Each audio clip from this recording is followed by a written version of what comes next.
रात के 12 बज रहे थे, लेकिन 21 साल के हरीश की आंखों से नींद कोसों दूर थी। वो इधर उधर करवटें बदल रहा था और काम्या के बारे में सोच रहा था। फिर उसने अपना मोबाइल निकाला और मोबाइल की गैलरी में काम्या की तस्वीर को जूम करके देखने लगा।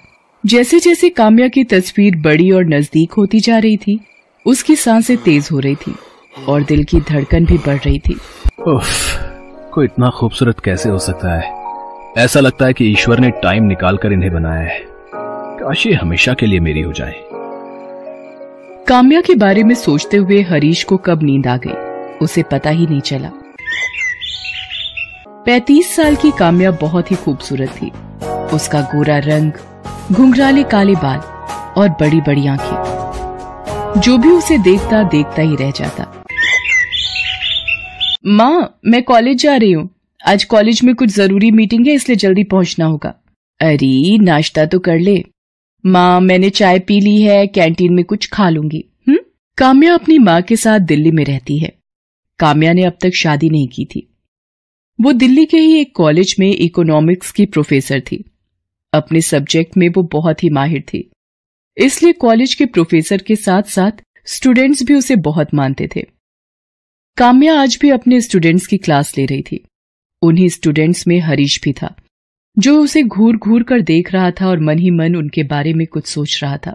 इकोनॉमिक्स जैसे बोरिंग सब्जेक्ट्स को भी काम्या मैम कितना इंटरेस्टिंग बना देती है। ये खुद भी तो इतनी इंटरेस्टिंग है कि इनसे पीछा छुड़ाना मुश्किल हो जाता है। हरीश काम्या मैम के ख्यालों में खोया हुआ था। तभी काम्या ने उससे एक सवाल पूछा। अब हरीश का ध्यान उनकी पढ़ाई पर रहता तब तो वो जवाब देता। उसका ध्यान तो काम्या मैम पर था। हरीश, क्या बात है? तुम्हारा ध्यान कहाँ रहता है? मैं जब भी तुमसे कोई सवाल पूछती हूँ तुम इधर उधर देखने लगते हो। वो मैम, मैं इधर उधर नहीं देख रहा था, मैं तो आपको ही देख रहा था। आपसे नजर हटती कहाँ है मैम? उसके ऐसा कहते ही पूरी क्लास हंस पड़ी। हरीश, ये तुम क्या कह रहे हो? मैम की डांट सुनते ही हरीश को अपनी गलती का एहसास हुआ और उसने अपनी बात को बदलते हुए कहा, सॉरी मैम, मेरा मतलब वो नहीं था। मैं तो ये कहना चाह रहा था कि आप इतना अच्छा पढ़ाती हैं कि कोई कहीं और कैसे ध्यान दे सकता है। अच्छा ठीक है, तो फिर मेरे सवाल का जवाब दो। उसी दिन की बात है। लंच का समय खत्म हो गया था। हरीश स्टाफ रूम के बाहर काम्या मैम का ही इंतजार कर रहा था। जैसे ही मैम स्टाफ रूम से निकलकर दूसरे क्लास की ओर बढ़ी, पीछे से हरीश ने उन्हें टोकते हुए कहा, एक्सक्यूज मी मैम। हरीश, तुम यहाँ? तुम्हें तो अपनी क्लास में होना चाहिए। मैम, वो मुझे आपसे कुछ बात करनी थी। मुझसे? हाँ बोलो, क्या बात है? उसके बाद हरीश ने डरते डरते धीमे से काम्या मैम से कहा, मैम, मैं आपसे ट्यूशन पढ़ना चाहता हूँ। ट्यूशन? पर मैं तो ट्यूशन नहीं पढ़ाती। तुम्हें कोई भी प्रॉब्लम है तो तुम मुझसे यहीं पूछ लो, मैं उसका सोल्यूशन दे दूंगी। सॉरी मैम, लेकिन यहाँ इतने सारे स्टूडेंट्स होते हैं कि मैं पूछ ही नहीं पाता, और कभी कभी तो लगता है कि कहीं मेरे किसी क्वेश्चन पर वो हंस ना दें। अरे ये क्या बात हुई? क्वेश्चन पूछने पर कोई क्यों हंसेगा? जितनी मर्जी है और सब्जेक्ट से रिलेटेड जो भी सवाल है तुम पूछो। एक बार नहीं, बार बार पूछो, लेकिन ट्यूशन के लिए मुझसे मत कहो। लेकिन हरीश अपनी जिद पर अड़ा रहा और काम्या को इमोशनली ब्लैकमेल करने लगा। मैम, मेरा इकोनॉमिक्स बहुत ही कमजोर है। मुझे लगता है कि मैं इसमें फेल हो जाऊंगा। अगर मैं फेल हो गया तो पूरे कॉलेज और घर वालों के सामने मेरी नाक कट जाएगी। मैम, मेरे पापा किसान हैं। बहुत ही मेहनत से वो मुझे और मेरी बहन को कॉलेज में पढ़ा रहे हैं। उन्हें हम दोनों से बहुत सारी उम्मीदें हैं। अगर मैं फेल हो गया तो वो टूट जाएंगे मैम। ये कहते हुए हरीश रोने लगा। हालांकि उसके आंसू घड़ियाली थे और वो किसी तरह काम्या के घर जाना चाहता था ताकि वो काम्या मैम के साथ अकेले में कुछ समय बिता सके, उन्हें देख सके, उन्हें महसूस कर सके और एक दिन अपने दिल की बात उनसे कह सके। लेकिन काम्या को इस बात का कहाँ पता था। उसके लिए तो हरीश भी बाकी स्टूडेंट्स की तरह ही था।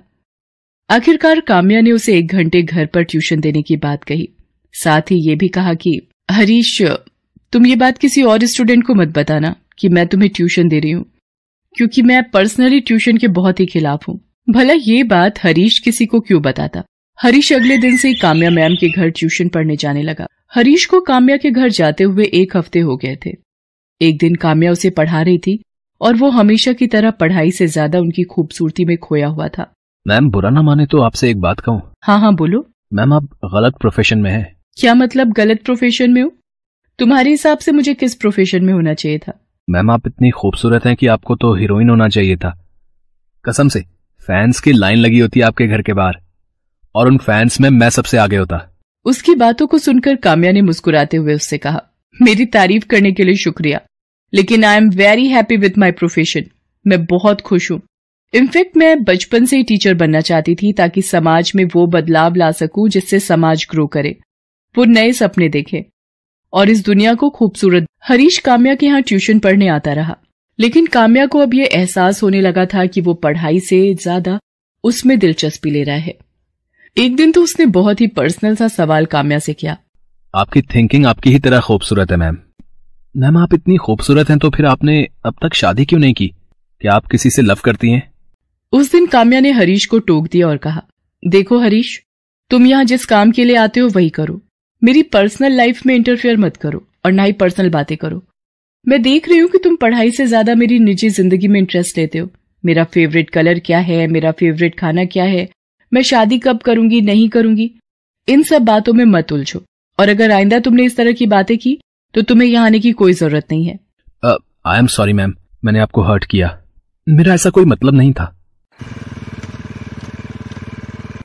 उस दिन हरीश घर जाकर काम्या के बारे में ही सोचता रहा। आज मैंने काम्या मैम का दिल दुखा दिया। मुझे ऐसा नहीं करना चाहिए था। आखिर मैं प्यार करता हूं उनसे, और कोई भी प्यार करने वाला अपनी प्रेमिका को हर्ट तो नहीं करता। हरीश को यह सब सोचकर नींद नहीं आ रही थी। उसने उसी समय काम्या से माफी मांगने का सोचा। उसने अपने घर के गमले से एक गुलाब का फूल तोड़ा और रात के 10:30 बजे काम्या के घर की ओर चल पड़ा। आज मैं काम्या मैम से माफी तो मांगूंगा ही, साथ ही उनसे अपने दिल की बात भी कह दूंगा। आखिर एक ना एक दिन तो उनको बोलना ही पड़ेगा ना। बिना बोले तो उन्हें मेरे दिल की फीलिंग्स कैसे पता लगेंगी। काम्या के घर पहुंचते पहुंचते रात के 11:30 बज गए थे। हर ओर सन्नाटा छा गया था। काम्या के घर का दरवाजा भी बंद था। मैम के घर का दरवाजा तो बंद है, लेकिन मैं उनसे माफी मांगे बिना और दिल की बातें कहे बिना नहीं जाऊंगा। उसके बाद हरीश पाइप के सहारे काम्या मैम की बालकनी में पहुंचा, फिर घर के अंदर चला गया। काम्या उस समय सो रही थी। हरीश मैम को देखने लगा। मैम सोए हुए में भी कितनी खूबसूरत लग रही हैं। ऐसा लग रहा है कि मैं इन्हें गले लगा लूं। हरीश मैम की तरफ बढ़ने लगा, तभी हरीश के मोबाइल की रिंग बजी।